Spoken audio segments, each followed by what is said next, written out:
میگن که ریشمون مگر پدر نوروزی هم چی باید اطاعت که پاس کنم میگن که نه پدر حقش عظیم، پدر رو حرمت کردن، احترام کردن، حتی که ادب المفرد به بخاری رحمه الله یعنی سیوم حدیث به ادب مفرد اولش به سیوم حدیث به چی میبیارد؟ حدیث ابن عمر که رسول صلی الله علیه و آله میگه رضا الرب مع رضا الوالدی، پروردگار همون وقت راضی میشد که پدر راضی باشد.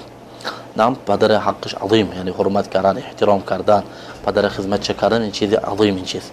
و بلکه پدر یعنی چی گفتیم او من اوسط ابواب الجنه، یعنی پدر این مابین دروازه جنت حرمت کردن پدره. لیکن لا طاعت فی مخلوق، لا طاعت لمخلوق فی معصیه الخالق.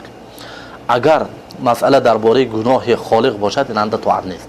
ها لا طاعت لمخلوق فی معصیه الخالق، این انده یعنی طاعت نمیکنه که به حکمت به رفق باید که پدر به بیان کند که این چیز سنت رسول صلی الله علیه و سلم ریشه ماندن، یعنی نه اومده ریشه تراشیدن یا که کالته کردن یگان سنت به نه اومده. و این مذهب امام اعظم امام ابو حنیفه رحمه الله مذهبش کنه چه ریشه رسیدن نمیشه، ریش باشد که چه حالت خودش به مونده شود ریشه.